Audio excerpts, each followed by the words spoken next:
Hi everyone, I'm Andy Grock. I'm an ED doc at the West LA VA, and I'm here today to talk about syncope. So you may have seen a patient with syncope in the ER. You may have had a patient admitted to you with syncope from the ER.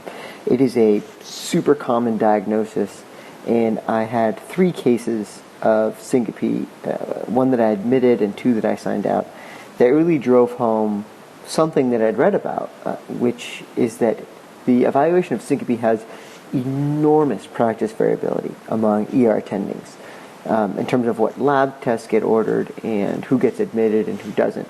So I did a deep dive into the literature syncope. It took a lot of time. I read a lot, and this is sort of the summary of that. So this is my 3-step guide to syncope. And those 3 steps overall are very simple. So step 1, syncope versus a mechanical fall or seizure. Step 2, you're going to have to figure out, is it true syncope, which we'll define later, or symptom syncope. And 3 is, what is their risk for arrhythmia?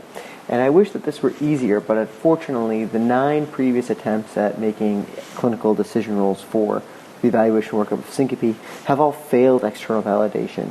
There is actually a 10th one that we're going to review that has been recently discovered or formulated, however you want to call it, but it has yet to be tested externally. So step 1, when a patient comes to you with loss of consciousness, you have to figure out through your history or physical exam whether or not it is syncope, a mechanical fall, or seizure. In med school, they kind of give you very clear boxes that patients fit into, and it turns out a lot of what they teach you isn't super reliable when it comes to likelihood ratios and sensitivity and specificity.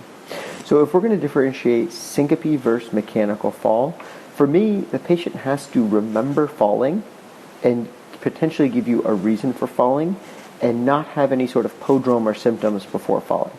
So I was fine, I was walking, I tripped over a rock and I fell. We know that that's a mechanical fall. The problem is if someone hits their head and they get a little retrograde amnesia, they might just say, I was walking and then I woke up on the ground. And we have no idea if it's a mechanical fall or syncope. In that case, we have to work them up for both and make sure they're safe from both perspectives before we send them home. Syncope versus seizure can also be very tricky. Features like urinary or fecal incontinence usually is associated with seizure, but it can happen in both. The other thing that's brought up is this report of shaking. So patients that seize tend to have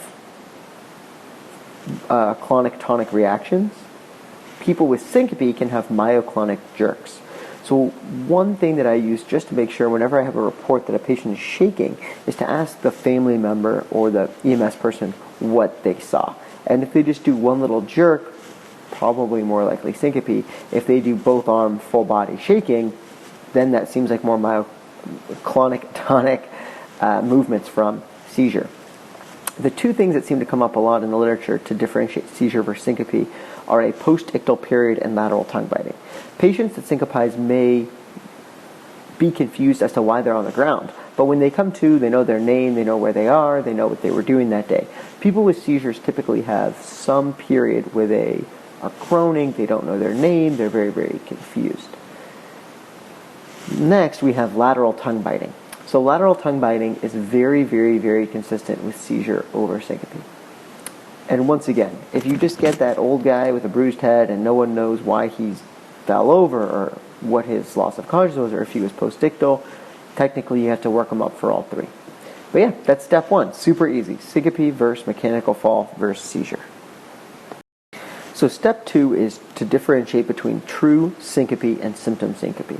And this is mostly your history and physical exam and any blood work that you send. This is supposed to be what that helps figure out. So true syncope is the patient's walking along, minding their own business. They may or may not have a prodrome, and then they fall over and lose consciousness, followed by a return to consciousness without any symptoms. So this is true syncope. Symptom syncope is a little bit different. So that's when you have some other symptom, then you faint, and then the symptom persists. Or you faint, and then you have a symptom. And we all know this from med school, but it's very weird that these get grouped together. So chest pain plus syncope equals, right, a dissection or ACS. Abdominal pain plus syncope equals, right, usually we consider AAA, or some other like abdominal catastrophe, right? Fever plus syncope equals some sort of septic process. And then if you have, chest pain, cancer, tachycardia, and syncope, then you have a PE. And I think this is where a lot of the PE literature really, really, really struggles. Because people can have syncope from an arrhythmia, from a benign cause, or from anything else that can kill you. This is supposed to be a little grave. I know it looks like a sad face. And this includes this whole list and all the textbooks and pages and pages and pages and pages of text and all of modern medicine. So if you're going to think about like just study design, it's going to be very hard for you to make a clinical decision rule that figures out every arrhythmia risk and then every patient here. And that's why I think a lot of the clinical decision rules have failed, because they take people with syncope on ED arrival and not people with true syncope, which is the population that we really care about in the ER. And so that's our job for step 2, to differentiate between true versus symptom syncope. And I should mention that everyone with syncope should get an EKG while in the ED. There's no real indication for blood work on a specific population or on everyone with syncope. It's sort of supposed to be done on a case-by-case basis. I couldn't find any evidence to do labs on anyone specifically for true syncope. I tend to just take age as sort of an independent risk factor, which we'll get to in a minute. And so for my own practice, if you're over 40, 45, 50, somewhere in there, I will get basic blood work on patients with syncope. But that's not evidence-based, and you may see a different practice among other ED attendings. So step 3 is pretty simple and easy conceptually. When you have someone with true syncope, you need to evaluate them for their risk for an arrhythmia. And you're going to have 2 groups. Either they're high or moderate risk, and then they get admitted for syncope workup, or they're low risk, and then they get to be discharged from the ED. But it actually gets slightly more complicated than that, because multiple studies obviously have looked at what the risks for arrhythmia are, and a lot of them actually have conflicting data. So some studies, for example, say that pre-syncope lowers your risk of something dangerous going on, and other studies say that pre-syncope is just as dangerous as syncope. So I went through all the literature and I picked out the things that seem to consistently come up as dangerous in syncope. And so this is my baseline. If you have any of these features, you need to be admitted for syncope, in my opinion. And other features don't necessarily sway me one way or the other. Now, being terrible at mnemonics, I came up with this. It's called FA-HE-HE. I know that that's terrible. And these are the 6 things in a patient with syncope that will make me admit a patient. So first is a family history of sudden cardiac death at a young age, death at a young age of unknown cause, or MI at a young age. Right? If you have a 30-year-old with syncope and he says that all the male relatives in his family died in their 20s or 30s for no reason, they just dropped dead, that's someone that you're going to want to admit. Next is age. I'll put a question mark next to it. You know what? Let me just surround this one with question marks. So a couple of the failed clinical decision rules used an age cutoff of 65. And some ED docs have interpreted this as saying, you know what, anyone over 65 is not low risk and we should admit. It turns out that those clinical decision rules failed. Other studies found different age cutoffs. And I love how ACEP's 2007 clinical policy describes this. They say there's no specific age cutoff for syncope. Age is a continuous variable that reflects the age and therefore health of the heart. The older you are, the higher risk you are for arrhythmia because your heart's older. But there's no specific age cutoff that will make someone medium risk or high risk. So age is a very, very tricky one. Next, we have heart disease, right? If you have specific historical features in your past medical history that would make you more at risk for an arrhythmia, you need to admit. And the one that comes up a lot are CSF, structural heart disease, and a history of MI or ACS, right? It causes scar tissue and that can mess up the electrical connectivity of the heart. Next, we have exertion. Any syncope during exertion should be admitted. Next, we have hypotension. And this one confused me a little because I always thought that if you vagaled, you got hypotensive. But I think part of the problem with, or part of why hypotension is important is typically by the time EMS gets there or the patient gets to the hospital, if they're a case of true syncope, some time has passed from their event. And theoretically, their blood pressure should now be normal by the time someone arrives to take it. So if their blood pressure is low, systolic less than 90, or if you want to do relative hypotension compared to their baseline, that's the one that you need to admit. And lastly, abnormal EKG, which we will review next. So for EKGs, there are specific things that I look for to make sure a patient is low risk for an arrhythmia, or to look for high risk features. And I divide those into 4 groups. 1 is non-sinus rhythm, 2 are abnormal intervals, 3 are evidence of ischemia, which are always bad no matter what's going on, and then 4 are specific syndromes that confer a higher risk for syncope patients. So for non-sinus, this is my list. AV blocks, I don't include first degree. I obviously include both types of second degree and third degree. Any VTAC or VFib, right? This isn't rocket surgery. Those are pretty simple. AFib, a flutter in a patient with syncope, you might want to think about admitting. And then lastly, the thing that comes up is PVCs and PACs, in that they reflect some sort of underlying conduction problem in the heart. If someone has like 1 PVC, for example, I don't consider that necessarily an automatic high-risk feature. But if you see 3, 4, 5 PVCs or ventricular bigeminy, or you see 3, 4, 5 PACs, that might be someone that you consider keeping in the hospital. So next, for intervals. Bundle branch blocks, right? So left bundle branch blocks, right bundle branch blocks. The other thing that comes up is anterior and posterior fascicular blocks. The QTC interval, always important, right? A long QTC interval in a patient who's syncopized is a little bit of an automatic admit. And then lastly, as long as we're talking about these blocks, there's something called a trifascicular block. This can be a little lecture all on its own. But long story short, you have a right bundle branch block, you have a first degree AV block, and then you have a left posterior or anterior fascicular block. And that's not just someone who's high risk for syncope, that's someone who's at high risk for VTAC, VFib, and sudden death. And typically, if a patient has a trifascicular block and syncopizes, they need to get an AICD on that admission. All right, next we have ischemia. So this is pretty straightforward, but any ST changes, right, ST depressions concerning for ischemia or ST elevations that don't meet a STEMI cutoff, a good old-fashioned STEMI, or Q waves, right? Q waves tend to be a reflection of previous MIs. And if someone has Q waves and previous MIs, it makes them higher risk. Lastly, syndromes. So WPW, Wolff-Parkinson-White, short PR and that upsloping delta wave.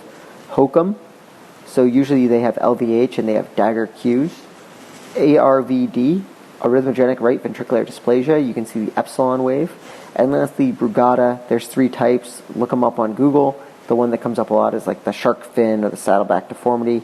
So something like that.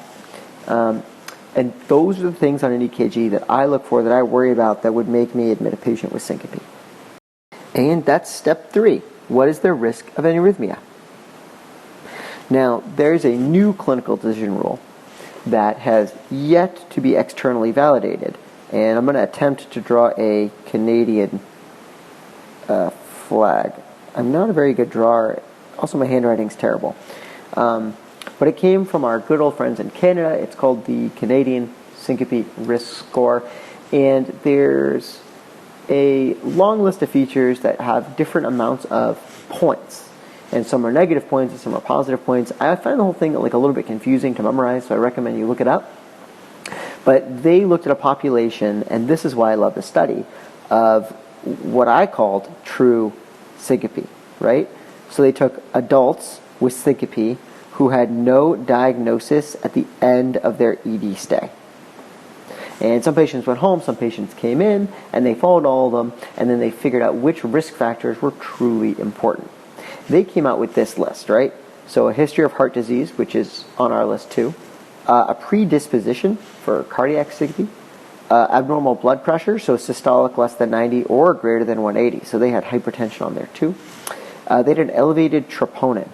And I guess I can just take a moment to kind of talk about this. So for patients with syncope, there's no evidence-based reasoning on who needs a troponin or who doesn't, or if anyone needs a troponin. So we don't have to send troponins on patients that syncopize, as long as in their history you do not think it's ACS. I will say, when they look at studies when troponins are down on patients, if your troponin is elevated, you are at an increased risk of having a problem from your syncopal episode. So this kind of goes back to this previous discussion on labs for people with syncope. I have a non-evidence-based age guide and history guide towards getting a troponin. If someone has a history of any heart problems or has like risk factors like diabetes, high cholesterol, high blood pressure, or if they're a little older, typically 45 to 50, I'll send a troponin. I don't send it considering ECS in someone with a diagnosis of true syncope clinically, but I send it because if it comes back positive, I know that that person is high risk. All right. Next, abnormal QRS. Axis, a QRS duration greater than 130, so left bundle, right bundle, a QT greater than 480, and prolonged QTCs on our list too. And then it's kind of the doctor's decision, is do they think it's vasovagal or do they think it's cardiac? And they came up with a nice scoring system for this, and they've made it very clear that if you're -3 to -2, your risk of having a problem in the next 4 weeks, I believe, was 0.4 to 0.7%. And if you're -1 to 0, your risk is 1.2 to 1.9%. And these are the two groups that they considered low risk. If you're greater than 0, then you start getting in the 3, 4, 5% risk of a problem, and then they recommend admission. So like I said, the Canadian Risk Score has yet to be externally validated. I find it very, very useful in patients that I'm a little bit borderline about, or patients that are considering leaving against medical advice. It's a fairly easy tool that I can look at real quick, and then I can say, well, according to the Canadian Risk Score, this person's risk is very low, and I think that they're probably okay, so I'll send them home. Or a patient wants to leave AMA, sir, according to the Canadian Risk Score, your risk of having a problem the next month is 25%, right? And you can sort of put a number on that medical decision-making or shared decision-making. And that's all you need to know about syncope. Step 1, syncope versus mechanical fall or seizure. Step 2, true versus symptom. And step 3, calculate their risk for an arrhythmia. And you can use my handy-dandy mnemonic, fa-he-he. Sorry, it's a terrible mnemonic. Or you can take a look at the Canadian Risk Score. And that's my lecture. Hopefully now you know everything you need to know about syncope. And I guarantee you, other things are going to come up as time moves forward. But for now, that's my evidence-based guide, 3-step guide to managing syncope patients in the ED. Thanks for listening.